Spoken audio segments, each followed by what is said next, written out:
You've come to the right place. If you're a course creator looking to build more impact, income, and freedom, LMScast is the #1 podcast for course creators just like you.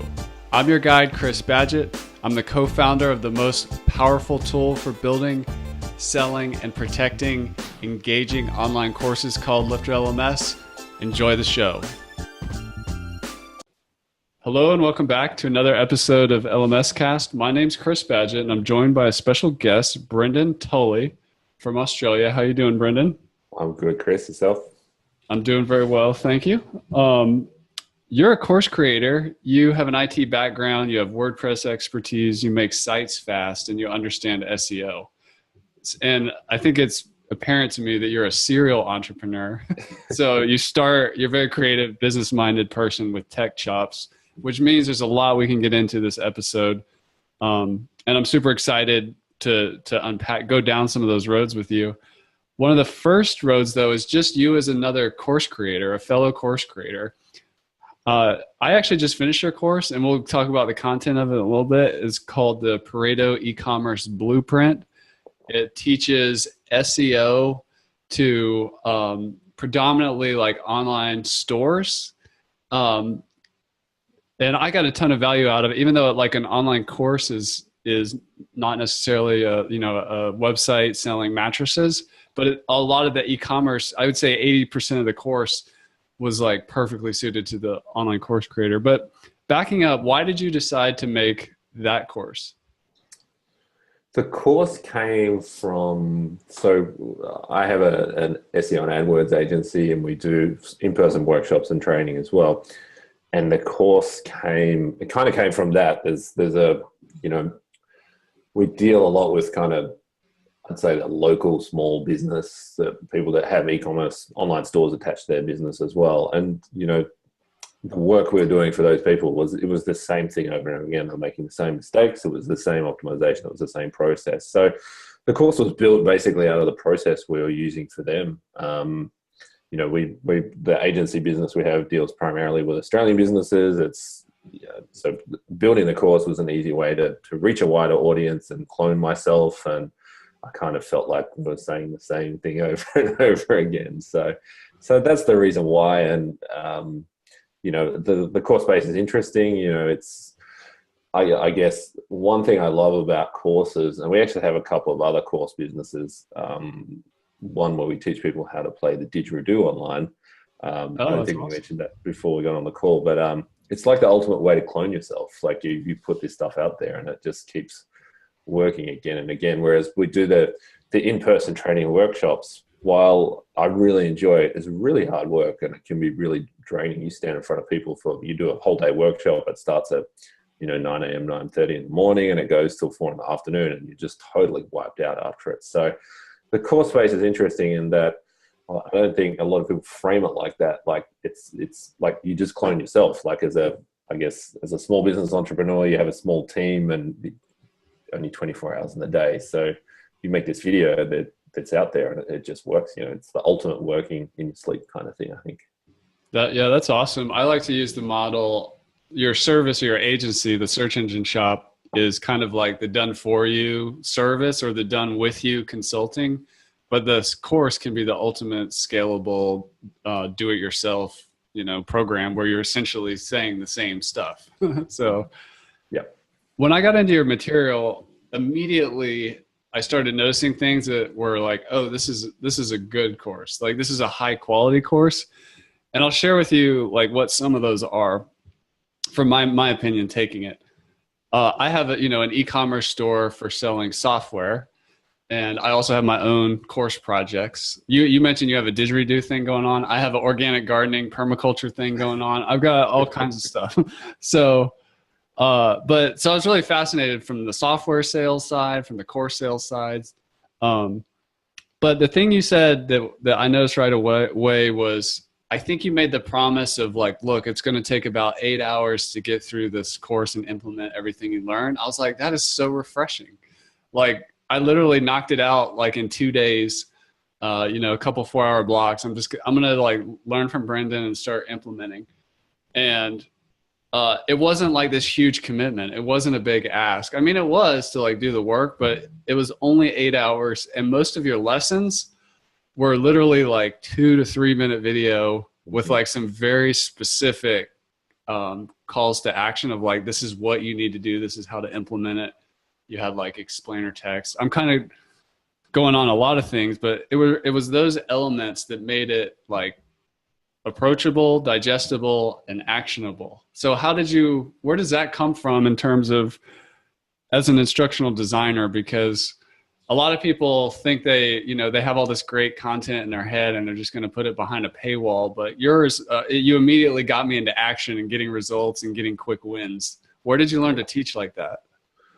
Well, that comes from experience standing in front of people, because it's, I guess there's a few things you need people to understand, and you need them to understand that what it is you're trying to explain to them, why they need to do it, and then how to do it. So a lot of courses, they have really long videos. Each module is 20 minutes long. And, a lot of that is the how to. So we structured the course they were short videos, up to 5 minutes long. There was a couple of longer ones for some of the modules, but the videos really talk about the what and why. And then we had long text with screenshots, which were kind of taken from a lot of our internal processes that explain the how to do it.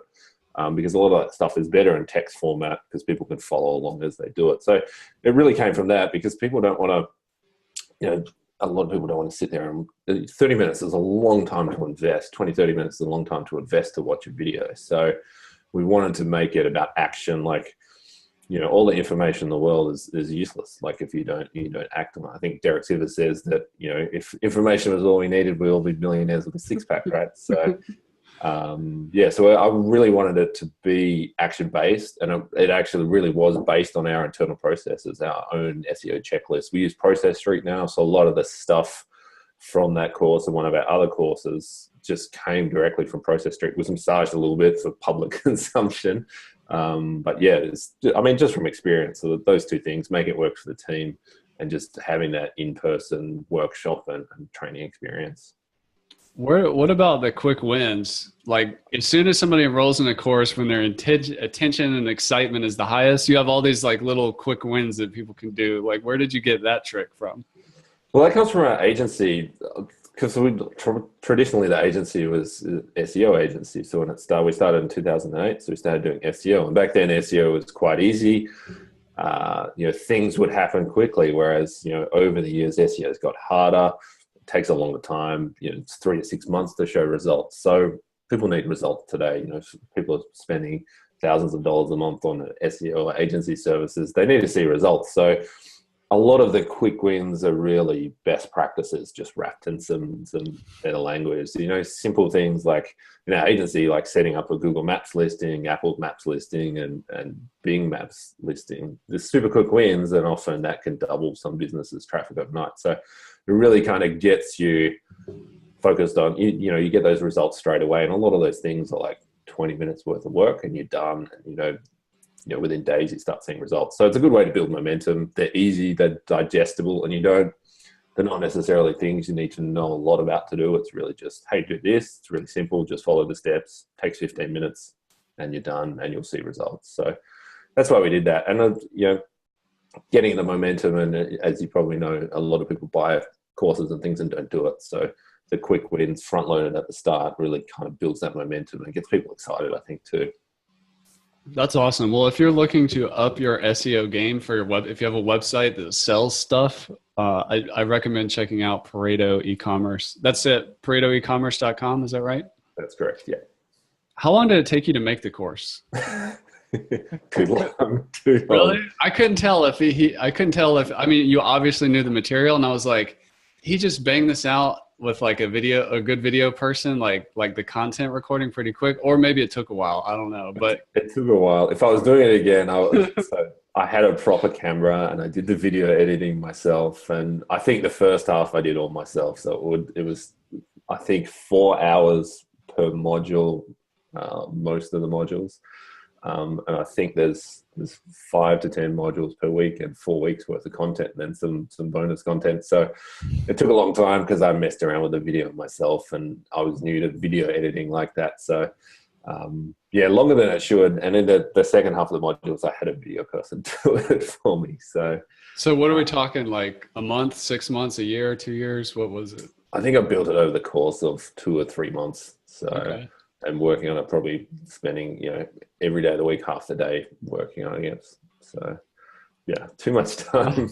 Unfortunately, it's still a success story. I mean, because you launched and you got it going. We see way too many people just failure to launch, failure to finish. Like lots of Yeah. starting, but not as much finishing. What was the motivation and the driving force that kept you committed for the 2 to 3 months? Well, I know the material works. So, yeah, it was really a case of, okay, I started it, we got to finish it. And I guess I'd sunk so much time into it. It was like, well, if we don't finish it, then, yeah, that's time totally lost. But, yeah, I mean, the thing is, it's stuff that we know actually works. And, even if we didn't have a huge launch to people, a lot of our agency clients use the product as well. It had an immediate target market, I guess, as well. Yeah, that's awesome. Well, you kind of brushed over it quickly when you were talking about teaching, but in your course earlier on, you mentioned the who, what, why, how test. Mm. What does that mean for like a website owner? If I'm selling something and somebody hits my website, can you just teach that lesson here on the podcast? Yeah, there's a couple of different ways to look at it. I mean, at the most basic level, one mistake that online stores make is they don't tell people so because we're dealing with agency clients, a lot of them are a real store, like a physical shop that you go to, and they have an online store.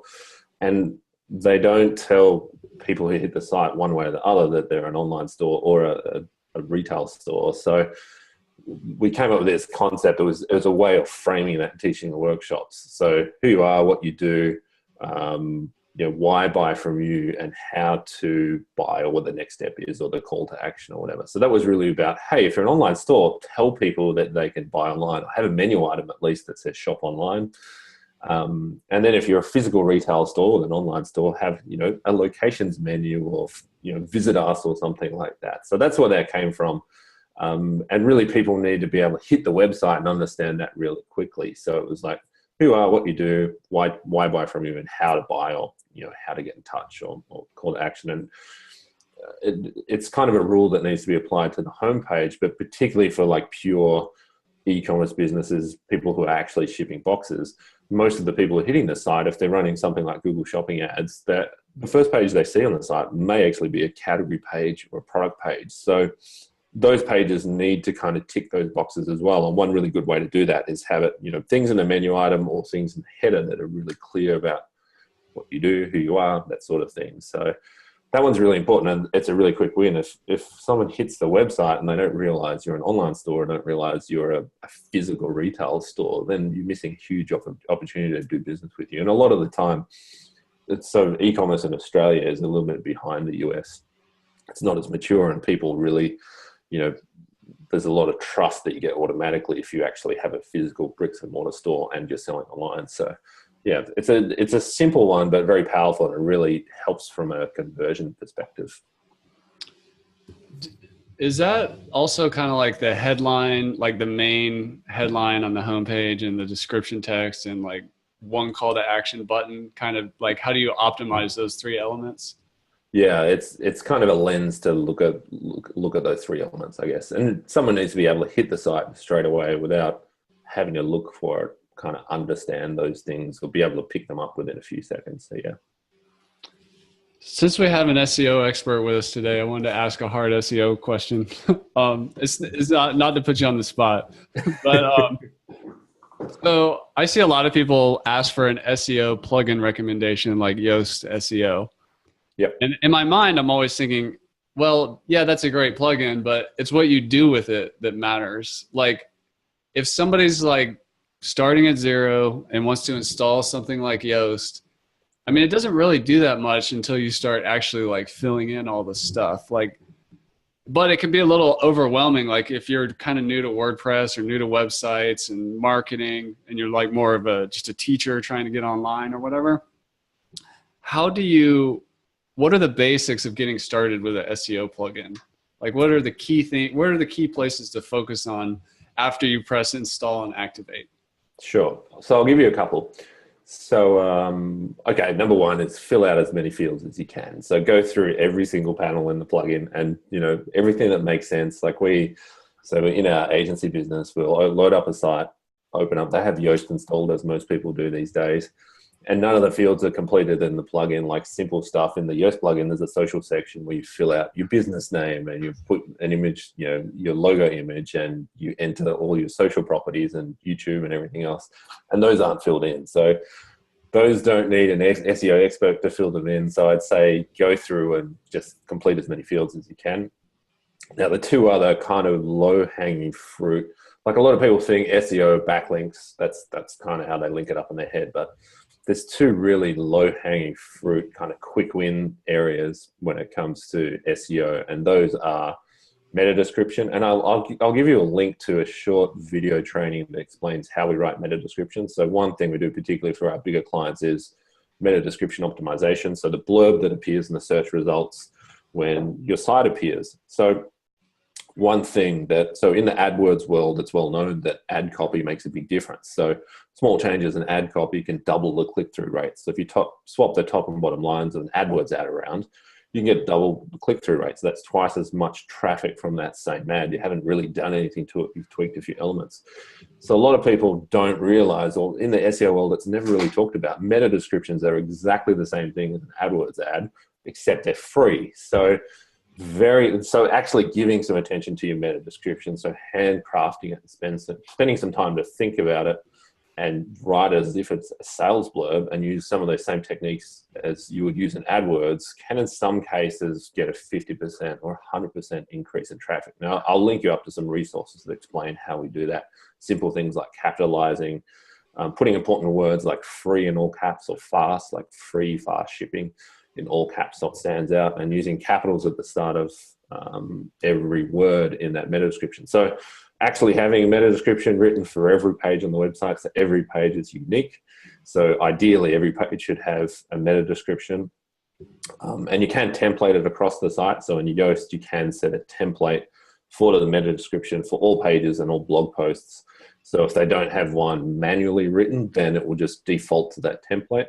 So I'd say writing the meta description, handcrafting it, and writing it in a kind of sales copy type of way. So that would be one thing to do. And then another thing to do, which is a similar thing, but for the socials. So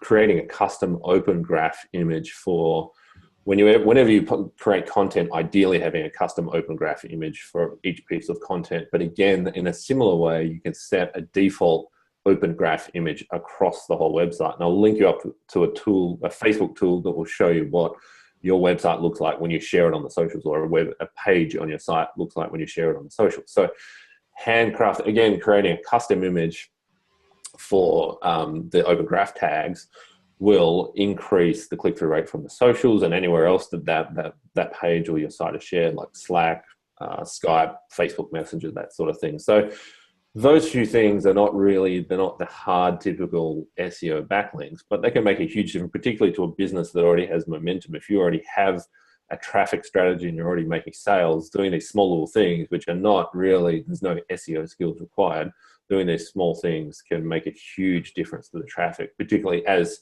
it's a percentage win. So if it's a 20% traffic win, if you already have decent traffic numbers, if you're doing 5,000 or 10,000 visitors a month, those are fairly substantial. 20% increase in traffic on that, it's fairly substantial for, something that might take the meta descriptions might take, a few hours to do. The custom open graph image, open up Canva, and you can knock that out in 20 minutes. So, yeah, those are probably, I think there was 3 there I gave you. So filling out as many fields as you understand that make sense. Meta descriptions are so important that nobody talks about, really. No one in the SEO space really gives it any attention. And then open graph images, and at a minimum setting a default open graph image across the entire website. Now in the Yoast plugin, it's under the social menu, and you'll see there's a section in there, I think social, the Facebook tab, and then you set the image there. So really easy stuff, no real SEO skills required, and can make a huge difference. So yeah. And that stuff is in Brendan's course, and I implemented that stuff. Some of it I had just been, focused on other things, and I realized like some of my social sharing images, like for my podcast, had my face like cut off. It was just the wrong size image. It was terrible. It was like a 5-minute fix, and now like when that's shared, it actually looks like a presentable graphic. Yeah. and Yeah. And just to be clear, the meta descriptions, like when you search something in Google, there's like big blue letters, the title, and then the meta description is the little paragraph below that. And if you don't tell Google what to put there, it's going to do the best it can, but you might be linking to a page on your website that just has like a video on it and a button that's like super important to your business, and it's got nothing to grab. There's no content to grab. So it'll show up blank. But yeah, and I noticed like I started implementing a lot of this stuff, and I do have big traffic to our software site, and I noticed like an uptick in sales right away. It was like these easy things that I noticed like, oh my gosh, like there's a trend there. There's like a little bump. I was like, okay. So talk about, as a student, what makes taking a course motivating is results. And so you were giving me results quickly, and I could see it. Like I could look at my Google Analytics and see the results. Yeah. Yeah. You talk about phone number a bunch. I wanted to get into that. I'm a big fan of the phone number. For me, I use a tool called Calendly where I don't put my phone number out there, but I make it super easy for people to schedule calls with me or with my team. Sales calls basically, but it's basically like I'm not hiding behind the website. And sometimes when I talk to people, they're like, they're like, oh my gosh, I can't believe I'm talking to you. Like usually I can't get a hold of people at these companies and blah, blah, blah, blah. It's like a huge trust factor. Can you talk about the phone number issue and like your take on it? Yeah. So, I mean, at what we see, particularly because we deal with we deal with a lot of local businesses, but in the e-commerce space, a lot of people want to hide behind. They want the passive income dream. They want They want to wake up and have an inbox full of money, basically, and they don't want to talk on the phone. But what we found is just by having the phone number in the header of the site, and we actually put the phone number in the title tag and the meta description for our e-commerce sites. Just by having it there engenders trust. So people need three things to buy from you. So when people are buying, they need to check these three boxes. And if you can't check these three boxes, then they won't buy from you. So they need demand or desire. They need to want what you're selling. They need a way to pay for it. So whether or not they have the money, or they can put it on a credit card, or you offer finance. And then they need trust. So trust in you, the company, the products and services you're selling. So having the phone number there is an easy way to shortcut that trust element. They don't necessarily need to talk to you, but they need to have that feeling that if something goes wrong, they can pick up the phone and call you. So having the phone number there is powerful. And then if it's a 1-800 number, we see a lot of small business owners put their mobile cell number on the site, and that makes you look small. Whereas if you have a free call number, an 800 number, or in Australia it's a 1-800 number, it makes you look bigger and more serious. So it kind of whispers things to the visitor, and these people aren't necessarily getting a lot of extra phone calls from it, but they are converting more. So these things were hard 5 or 10 years ago. It was really tough to get phone numbers and mess around with it. But today, so we use Twilio and we use CallRail as our two call tools. And it's easy to push these numbers around. You can push them to a voicemail, which then sends to email. So you don't actually have to be answering the phone. You can call people back. We use Calendly as well to book appointments. We use answering services. So there's ways to kind of leverage the power of phone numbers without having that, I'm always having to answer my phone, or it's, this number's redirecting to my cell, or I don't have someone there 24/7 to answer it. So I think the phone number is really powerful. I think the web, there's kind of a turning point on the web right now, like from my perspective, that we've gone through this era where people look at analytics tools and they just see numbers. They don't see the people behind those numbers. And I think we're at this tipping point where businesses that think of their visitors as real people who have lives, fears, desires, whatever, and treating them like real people, I think those businesses long-term are going to win. So I think the phone number is an easy way to connect with people. It's the shortest way to get to a sale. Someone's a question, they pick up the phone and call you. Yep, question's answered. I'll buy something. So I love phone numbers. Yeah. Yeah. Don't be scared of the phone. That would be my advice. Yeah. And on that note, I noticed you use chat, and I'm known on Twitter at least as a Drift super fan. Yeah. Um, I use Drift as well. what is chat just kind of the same thing as the phone number, like allowing people to directly connect with people and not wait for emails and stuff? Yeah, I Or think so, right? Like it's a shortcut again, like it's the easiest way to get those, but people need questions answered. People need to know things before they buy. So it's an easy way to solve that problem. So I love Drift as well. So we've used so many different tools over the years, and I don't know why Drift feels so good, but it's easy to use on the front end, and on the back end, it has an app that's, like a lot of the Drift chats come through to my phone as well. So, and the team can deal with it. I don't know. It's just a fantastic app. And I think the base plan is free as well, which makes it even better. So, yeah, yeah. Drift is super cool. I was actually chatting to somebody on my team who helps with sales, and as we were talking, somebody from a university had questions about our largest package, which is a $3,000 annual plan. And there was like, she was like, hold on a second, I'm getting these questions about, what we call the Infinity Bundle developer license, which is a big software kit. And she just like handled those like through Drift. And then I watched in my Slack, and boom, the e-commerce light went on. So I Yeah. was like, yeah, the tool, that's what people want when they have, especially in sales, when they have questions, they don't want to wait. Yeah. Yeah, exactly. People are ready to buy. Like there's, 3% of any market's ready to buy right now. So you just need to get the roadblocks out of the way, right? So yeah, I'm a huge fan of Drift. Yeah, it's a super tool. Among your many other talents, you're also a documentary film star. I saw you on the Jesus. I saw you on your own way out. Your friend Tom LaBelle, who was a guest on this episode, great podcast about course marketing. Go check that out. But he filmed a documentary with another guy, and you were in it. You were one of the people on there, which was kind of from my perspective, it was a snapshot in time looking at the digital nomad movement. I think that might have been filmed around one of the Dynamite Circle meetups. I could be Yeah, I think wrong. it's 2015, maybe 2014. But yeah, it was filmed. A lot of it was filmed in Bangkok, I think, at around a conference. Yeah. So I've had an agency like before I got into software doing website stuff. I took it on the road. I lived in Costa Rica for a while. I have kids, and I'm a little bit more settled now. But I've seen the digital nomad movement change. I really enjoyed watching that. I thought the interview series was great with that snapshot in time. And I think you said 2015. How has the digital nomad like world changed? Here we are in 2018, like 3 years later. Like, what's different? One of the things you already mentioned was that the passive income. Like, there's a little bit more. If you want it to really work these days, you got to engage, or you need to build systems and processes to like have real human beings connect with each other. It's not about building a perfect marketing, automating, high conversion machine. There's Yeah. still some humanity in it. Like, how is the industry evolving? How is that movement evolving?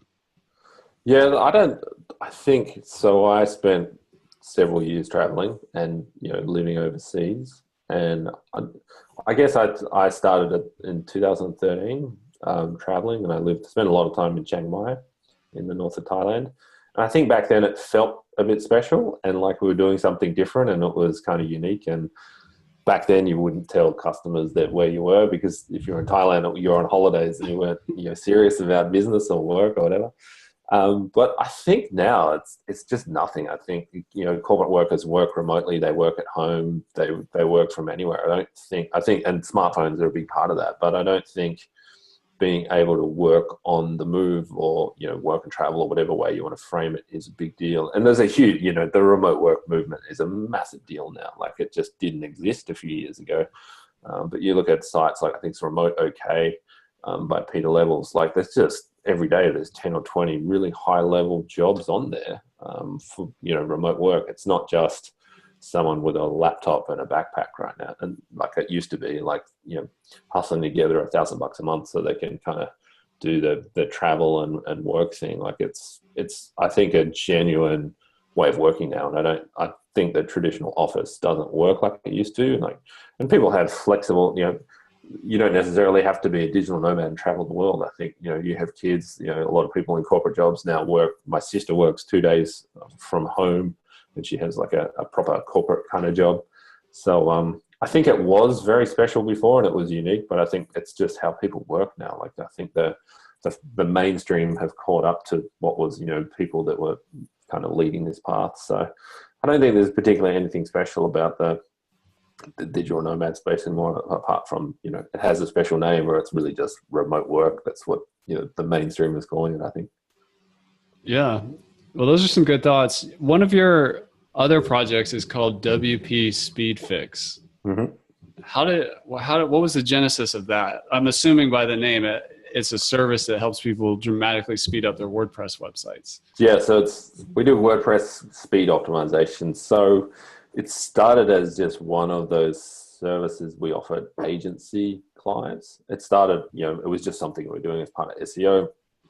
And we have a post on our website that ranks really high now for things related to WordPress speed optimization. So I started getting questions about it. So we created the Gravity form, so we split it out into its own service. So it was a Gravity form. If you wanted this service, you could buy it, and our team would just fix slow websites. And now it's its own fully fledged business. So we split it out into its own brand and own website 6 or 12 months ago. And now it has a life of its own. So, WordPress speed is huge. WordPress powers 30 or 40% of the web, and out of the box, it isn't particularly fast. And speed is, an important factor. There's all these numbers thrown around about, 1 second slower is 1% conversion rate. I don't know how true any of those are, but, at the end of the day, if a website's slow to load, people quickly lose interest and click away. So, speed is key.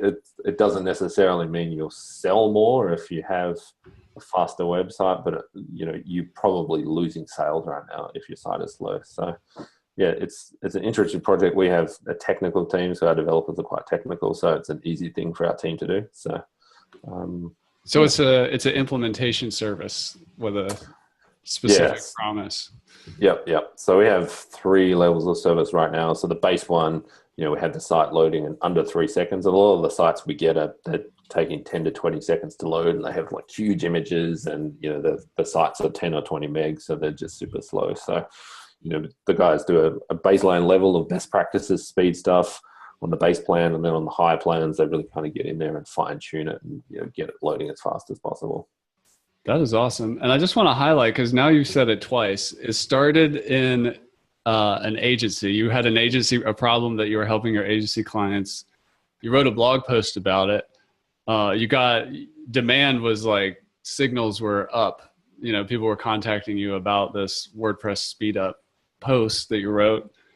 Then you made a Gravity form to validate the idea, and probably did the high touch concierge deal. And then later, once that was successful, you built a team and a process around it and just kept scaling it out, ultimately carving it out into its own brand.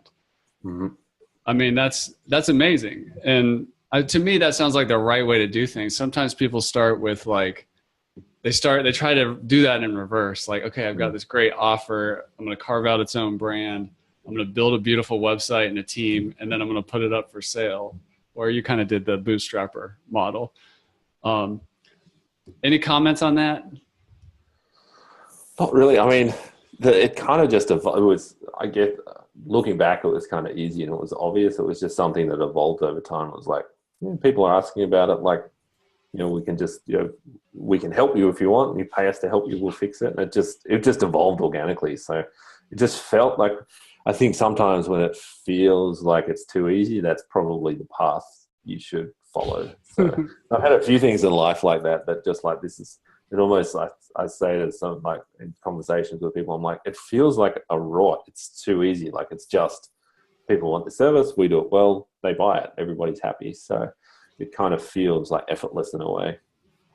Can you talk about the transition from like you validating the idea to like developing a process and hiring a team around it? Like, how do you bridge that gap? It's a lot of like, should I do it? Should I not do it? And then one day I just get fed up with it. And it's happened a few times. I'm like, all right, I'll spend the weekend just dealing with it, and let's just throw some time, and to build it out into its own brand was maybe 40 hours, 50 hours of my time of sitting down, messing around with our guys, tweaking the process. So we use Process Street and Zendesk and Zapier to tie it all together. So what does Process Street do? I'm just not familiar with that. Is it like a Process Street is amazing. So it is. It's like Drift. It's one of those game changer pieces of software. So it's like a checklist. It's like an SOP and checklist in one. So you have a template that has the process to do stuff that is also a checklist, and it's kind of similar to how an info product would be laid out, that you have modules and it has a video and a text explanation and it has checkboxes. So we use that for all of our processes because we're dealing with technical things that are mostly the same. 95% of the time it is the same process. The work might vary slightly, but we walk through the same steps. So I don't think we'd be able to run the business now without Process Street. I think things would just fall apart because everything comes back to the process. And then if something doesn't work, we just go and tweak the Process Street checklist for it. Because it's based on a template system, then every future checklist that's built on that process has that improvement. So that's been a key for like building out the team and having people be able to do these technical things and training and things like that. So internally, we actually use our own training products, and then each one pretty much has a Process Street mirror of that. The work we need to do is in Process Street. So if you haven't checked it out, it's definitely worth having a look. So especially if you do anything, even stuff like we have a Process Street for publishing our podcast and publishing content and things like that, because it's just we come back every time something goes wrong, we come back to the checklist in Process Street. So.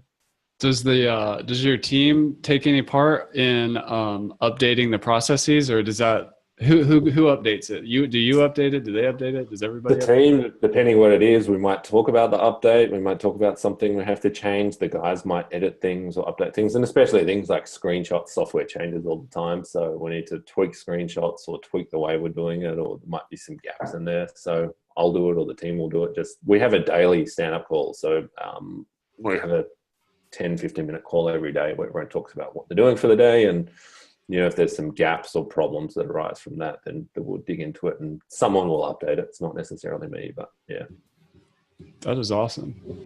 Well, Brendan Tully, ladies and gentlemen, thanks for coming on the show. Pareto e-commerce, if you want to up your SEO game and not just hear a bunch of good ideas in theory, but like get moving into action and get results quickly, I highly recommend Brendan's course, Pareto e-commerce. If you want to speed up your WordPress website, I guarantee you listening out there, you have a WordPress website, and it's probably slower than you think.